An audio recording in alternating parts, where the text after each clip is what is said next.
All right, ladies and gentlemen, we have arrived at the special session 2, Global Challenge, NOCs at the heart of energy resilience. As the global energy industry continues to navigate geopolitical uncertainties, market volatility, and the accelerating energy transition, national oil companies or NOCs are playing an increasingly important role in maintaining energy security, stability, and long-term resilience. Ladies and gentlemen, this session will explore how NOCs are adapting to global challenge, driving strategic transformation, and positioning themselves at the center of the future energy landscape. We would also like to remind you that the interactive Q&A session is available through the QR code display on the screen. Bapak Ibu yang ingin menyampaikan pertanyaan, silahkan melakukan scan QR code yang ada di layar. And to moderate this session, we are honored to welcome a distinguished global energy analyst and industry leader, global head of insight at S&P Global Energy, leading strategic analysis and market intelligence across the global energy industry. Please welcome our moderator, Mr. Nick Sharma. Please give applause to Mr. Nick Sharma.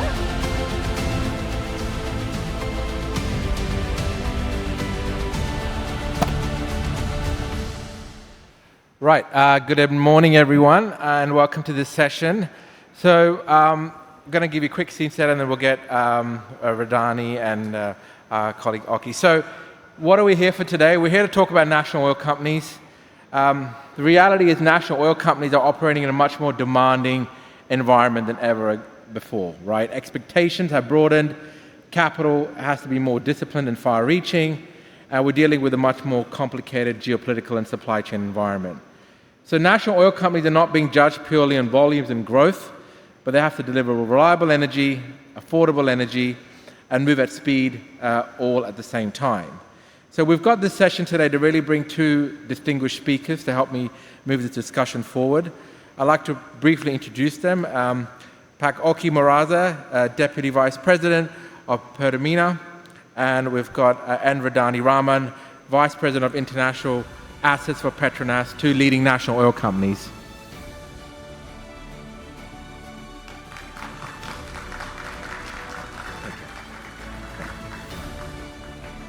So let's get straight into the discussion. As I said, national oil companies at the heart of resilience. Before we dive into a couple of themes, I want to get a bit of a sense check from you. We think about energy security, competition, capital discipline, geopolitics. Your list is endless. So what is some of the biggest single issue that's shaping your priorities at the moment? Pak Oki, start with you. Thank you so much, Pak Nick, Pak Redhani, ladies and gentlemen, distinguished guys, and including the organizers. So a very interesting question, Nick. So first of all, let me try to refresh the role of national energy company or national oil company in Indonesia. First of all, our government assigned us to be the Soko Guru or the main pillars of the economy, which means that we need to contribute as much as possible to the economy, be it in the terms of revenue.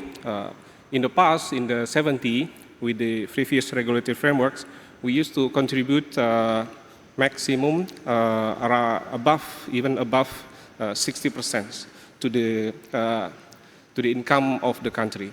And in addition to the income and revenue for the country, basically SOE or NOC is having a role in having the energy security. So this basically answers the questions whether we need to invest traditionally in oil, or we also have to split our portfolio partially in addition to oil, also in natural gas, because the natural gas being the bridge to the energy transitions, it has very important role in order to give affordable and low emission energy for the country. So having the first assignment as a Soko Guru, the second assignment for the energy security, the third assignment is also very important, which is the multiplier. So in Indonesia, it's called downstreaming, hilirisasi, in which that SOE or NOC is having a role to create jobs and also to try to maximize the value from the feedstock that we have. This brings us to the goal that we want to achieve, which is the maximum value creations. So how should we achieve this maximum value creations? This is also very interesting because we learn from many frameworks that we have in getting LNG and also in getting unconventional oil and gas, in which that basically the presence or the synergy between the corporate and the nation is very close. So we have the examples in Mozambique, in which where Mitsui is coming together with the governments, supported by JOGMEC, supported by the JBEC, the Japanese bank, supported by Japanese insurance, plus also supported by JERA, which is the off-taker. So we seen that this business model is also suitable for Indonesia. Now we have the sovereign wealth fund called Danantara with 1,000 billion assets, in which that basically we can have co-investing with Danantara to secure the strategic assets for the long term, while at the same time, for the short term, of course, we need to try to reduce the gap. At this moment, we have the gap because we have 1 million barrel oil capacity per day refinery. So our production now is around 600,000 BOPD. So the gap is about 400,000 BOPD. We are trying to put all of the initiatives to increase the productions. While at the same time, as the future is more to the natural gas, we also try to participate in natural gas resource. So in Masela, together with PETRONAS, together with INPEX, we are trying to have this $20 billion projects in which that we would like to produce. So you've obviously got multiple priorities. It's the same with you and Redhani. And how are you looking at your multiple priorities, and how do you really look at prioritizing these? Yeah, I think I'll make it very, very concise and summarize. As a national oil company, of course, we are entrusted with creating value to the resources that we own. But more importantly, we have to ensure the famous energy trilemma. We have to ensure that we have security of supply for the nation, and the energy has got to be affordable, and it's got to be sustainable. Those are the multiple deliverables that we've got to ensure that we create for the nation. In today's world, on top of juggling those multiple asks as a national oil company, we are dealing with a very volatile world, VUCA as you call it, right? Just to give you an example, in the last since 2020, we've gone through at least 4 major global disruption, starting with COVID, and then you've got the Russia-Ukraine war, and then you've got the tariff war, so to speak, and now we've got the current Iran conflict. In our organization, we've got a very short-term, as an example, a short-term capital planning, 1-year horizon, and then we've got medium-term capital planning, 5 years. And normally, the one in the 1-year capital planning is very firm. Right. You know what we're going to do, how much we have, what project will get capital, and everything. And then the 5 years, there will be some changes, but pretty stable. Today, just an example, it's what? It's February and March. Already all those plans has gone haywire. So those are the kind of thing as NOCs that we've got to deal with more and more frequent than in the past. Yeah? The expectation is always high. And as NOC, when things go well, people expect that. But when things go wrong, they'll come after you. Yeah. So that is, to answer your question, what are the challenges that we have today. So just to build on that a little bit, when you talk a little bit around this competing priorities, there's ones you foresee and plan for, and then you're getting these constant sector shocks. Yeah. That seems to be happening at a much more increased frequency. Do NOCs have the autonomy or increasing flexibility to deal these many differing mandates? Or how is that challenge managed for an NOC? As far as PETRONAS is concerned, we've got enough autonomy. We've got a true north of creating value. So whatever that we do to ensure our security of supply, whatever that we do to ensure affordability of energy, and whatever that we do when it comes to making it more sustainable, has got to be based on value. A lot of people argue that some of the stuff that we do are not creating value, but value can come in many forms, right? There are tangible value that people see. There are also intangible value. I can go on and on about what intangible value that we have created for the nation throughout our history, but that is not for this platform today. And Pak Oki, I mean, similar question to you, right? There's obviously, without a doubt, you've got multiple priorities, but you've got to obviously fine-tune and focus down, obviously, through different periods of a year and a long-term planning. Do national oil companies, given that more flexibility to kind of drive through changes that are necessary for long-term growth? Yeah, this is interesting question, Nick. So basically, the autonomy, the flexibility is also a function of communications. It's a function of advocacy. So what we do have in Indonesia, we try to have as close as possible the engagement with the stakeholder in a way that we have continuous advocacy. We organize workshops, etc., in such a way that basically there is top-down and bottom-up aspirations at the same time. So, for instance, the objective to have energy security can only be achieved by having comprehensive approach in a way that the fiscal should be there, because as corporations, we need to have this holder rate, etc., etc. So by having the matching between the fiscal with the economics that we expect, the return that we expect, because we have several stakeholders, right? So we have, in terms of revenue and profit, we have, for instance, Danantara, and then in terms of energy policy, we have the Minister of Energy and Minerals. So basically, we try to have advocacy whenever we want to achieve the goal. So when the goal is basically to maximize the value creations, we try to use the comprehensive supply chains that we have in Indonesia, plus the molecules that we imported from abroad, together with the arrangement which can be solved together with the government. So I want to move to the second theme about competitiveness, right?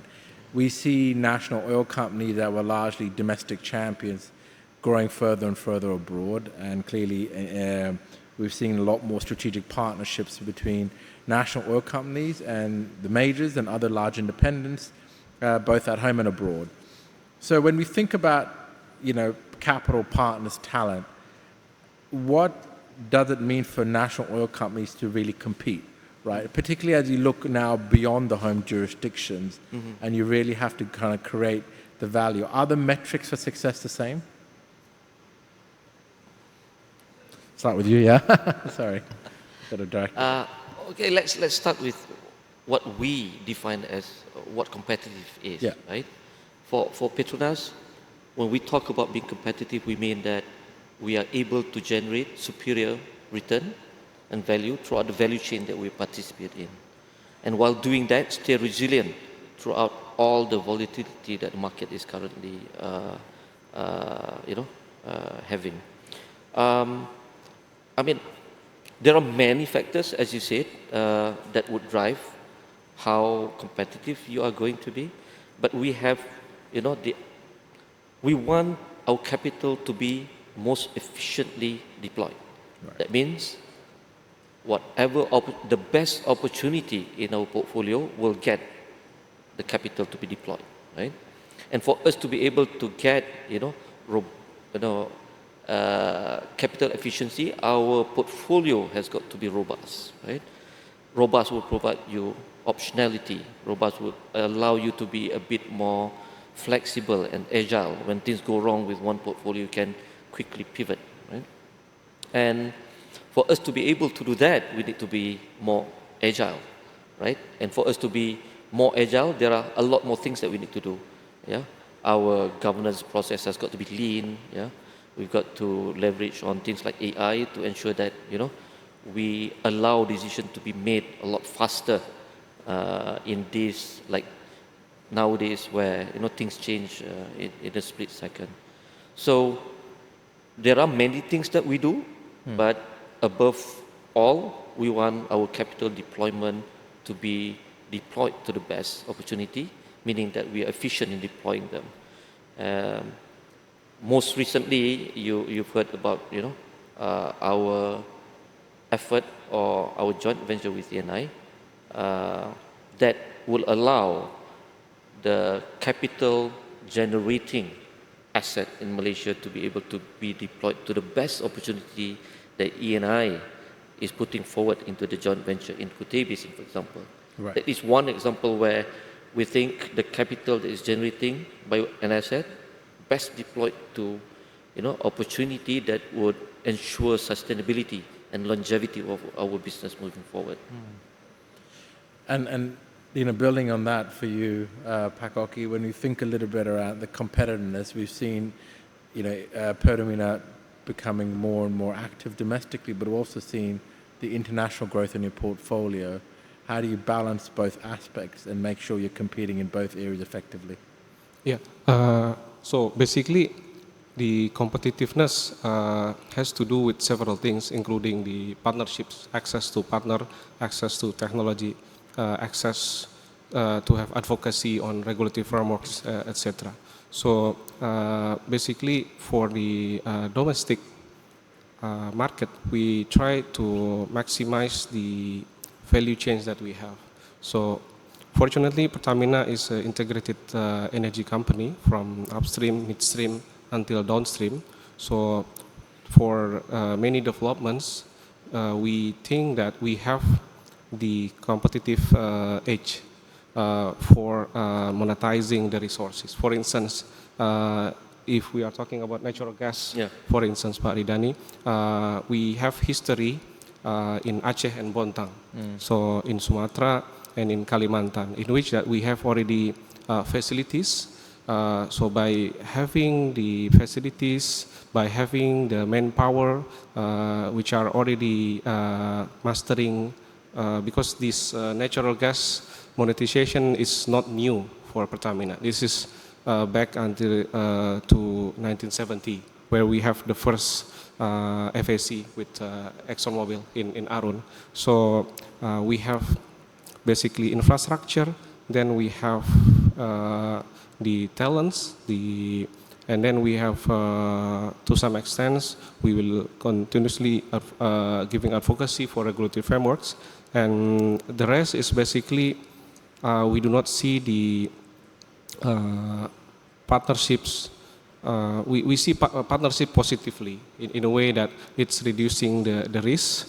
I mean, together with NOC, IOC, I think that will help us in getting many things done, in spending capital by having discipline principle, etc., etc. So That's for the domestics in Indonesia. For abroad, basically, we are trying to be very, very selective. We have options whether we need to bring dollar home or bring barrel home. For the time being, in order to help the national security, we start with the bring barrel home. So, for instance, we focus on West Africa, in which that 54% of our crude is coming for our refinery. This has to do with the history of the design of the refinery in the 70s and in the 80s. And so just talking about this a little bit, when you think about the opportunity set globally, it's more complex. We have more largely dominated by the majors and some large independents, but national oil companies are becoming a lot more impactful. Does your kind of threshold or hurdle rates change through the period, or do you very stick to principles? The reason I ask this is that speed is very critical, right? And you clearly, in your roles in both domestic and overseas, you have to act fast. How does that change, and how has that changed for PETRONAS at all?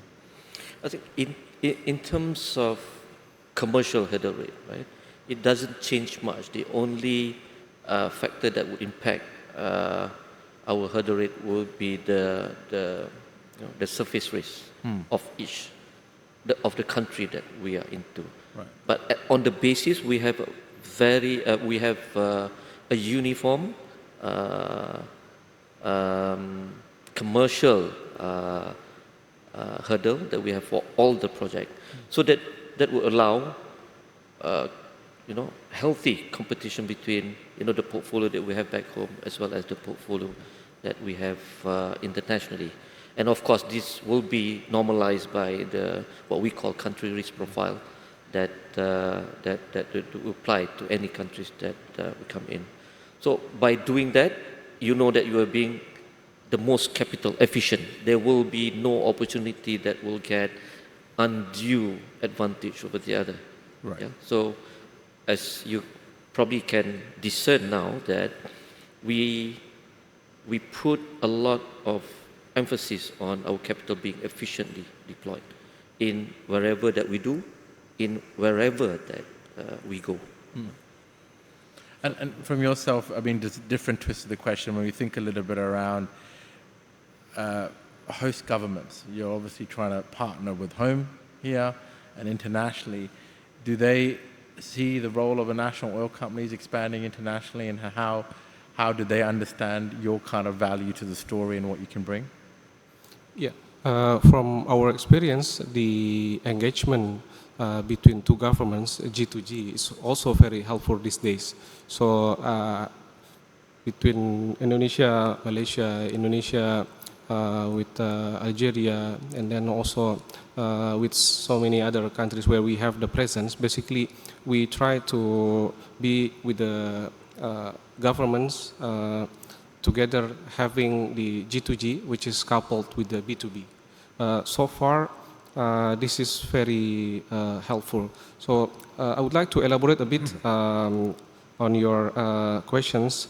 We can see two different cases for the return, for the hurdle rate, oil and then natural gas. So for oil, mostly it has to do with the ecosystems of supply chains that we have in that specific area. For instance, the most beautiful example is the Permian Basin, where you have 50 vendors in one playground. Of course, everything will be cheaper. They managed to get, for unconventional, the cost less than 10 million US dollar per well. This is still the pathway that we want to pursue in Indonesia. We want to have the ecosystems for the oil in such a way that we can have the scale up. For natural gas, this is a bit unique. As you know that in natural gas, for the final investment decision, you need to have the basically the mitigation with the market. So you need to have the SPA, everything in place. And we've seen that this is something that we need to work on, because the economics, of course, will prefer to have the international market. I mean, with these geopolitical tensions, you can easily get the price above 12 slope, right? While the challenge with Indonesia currently with the GDP per capita that we have, the affordability is still the issue. So we need to find a way in such a way that we have to get the international market in which that we can secure the projects, while at the same time we can still bear the responsibility to have national security by having also portions for the national market, right, in which that affordability is still the challenge. It has to do with the fertilizer, it has to do for the food security, it has to do with the greener electricity, because the shifting from coal to natural gas also depend on the availability and the affordability for natural gas. So I want to come back to the region. PETRONAS and Pertamina are very key to regional activity and resilience, but also investor confidence. And both companies have been very active partners, and both Indonesia and Malaysia have significantly increased their investor attractiveness. Now, when we think about the current geopolitical environment, we can see a lot of capital potentially rotating back into this region. It has been on a very positive trajectory. So, how do you look at the role of a national oil company and its responsibility of bringing capital to the market? We've seen really good examples in both of them. How can we do that even better? And what are some of the best practices that you've deployed in your home country? Maybe start with you, Redhani. I think the most obvious thing that we need to really make sure exists in our region here is a stable business environment. In a world that is changing, in the world that is volatile, having a stable business environment in terms of the fiscal, in terms of the regulatory framework is very important for any investor to come in. And I'm sure we can attract a lot of investment into this region just by being a stable business environment. Having said that, I'm going to contradict myself a little bit. With the volatility in the market today, we must also be able to respond to the changing needs or the changing requirement of the investor, right? We can't stay stable with no evolution to what we offer to the investor. I'll give you an example where PETRONAS started with concession back in the early days, and then we moved to PSC regime, and we got 3 different PSC regime until the early 2000 when we start doing ROVC. Yeah. And then towards the end now we have late life fiscal term to attract investor. Those happens in terms of a decade before we move on to the next one.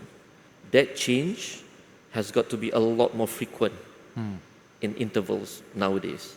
Yeah. And once you have move on to something that is better, stick with it and allow stability to the business environment. The second one is having a robust ecosystem. Right? Ecosystem comes in 2 aspects. One is on the service sector, and one on the investor. In Malaysia, we are trying very hard to ensure that. I think Datuk Bacho, I hope he's here. I'm trying to pitch for MPM. We are trying to match the right investor with the right opportunity, right? Something that is not, under the current terms would not be, commercially viable for me, might be commercially viable for you. So that is an effort that currently Datuk Bacho and his team currently doing to attract investor to our part of the neighborhood. Yeah, and in terms of ecosystem, we need an ecosystem that is resilient. We don't want an ecosystem when things are going tough, you are left with only one provider, right? Or none at all. So we must ensure that everybody in that ecosystem is being given an opportunity to grow, opportunity to be more resilient as we progress, right? And I think you get these two things right, take out politics out of the business decision. I think that we're good to, to compete with any region in the world in terms of attracting investment. Yeah?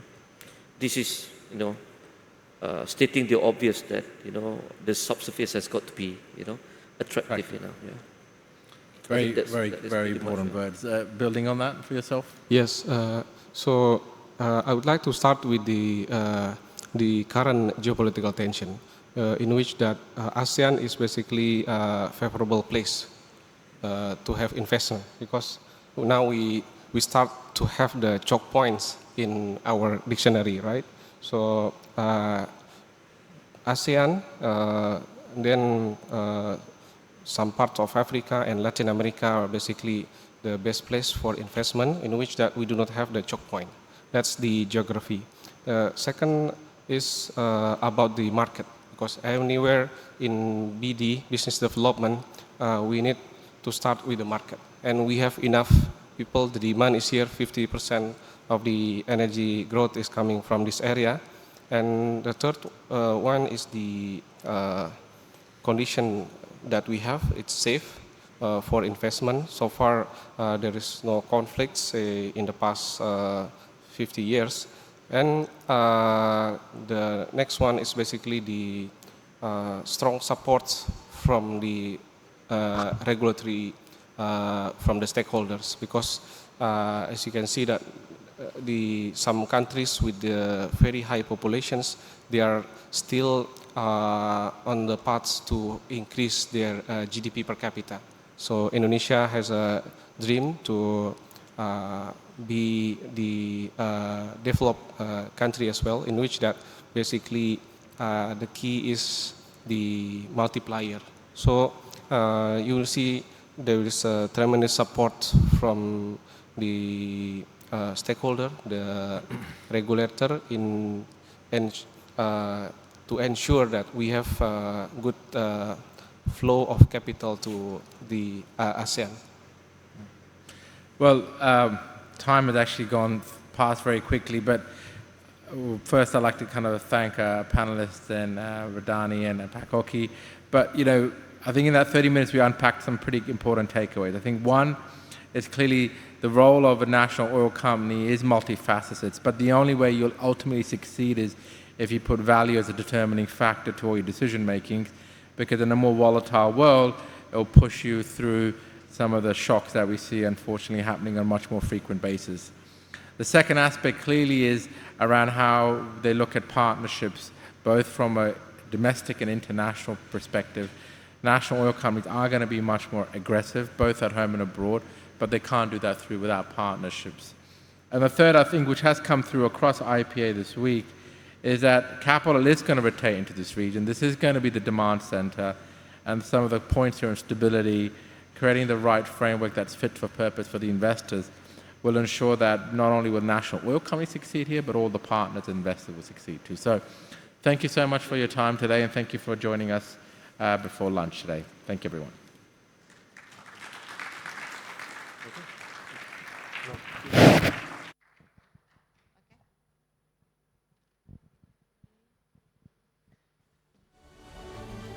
Once again, thank you, Mr. Nick Sharma, and thank you to our distinguished speakers for the insightful and engaging discussion. As a token of appreciation, we would like to invite the IPA Board Representative, Bapak Abdullah Bu Ali and Bapak Kenji Hasegawa to present the mementos to our distinguished guests.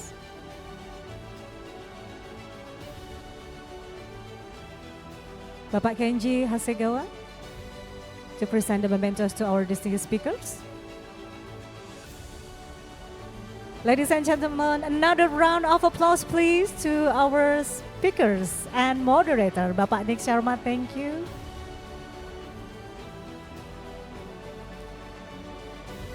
Once again, thank you for the insightful and engaging discussion this morning. Global challenge and NOCS at the heart of energy resilience.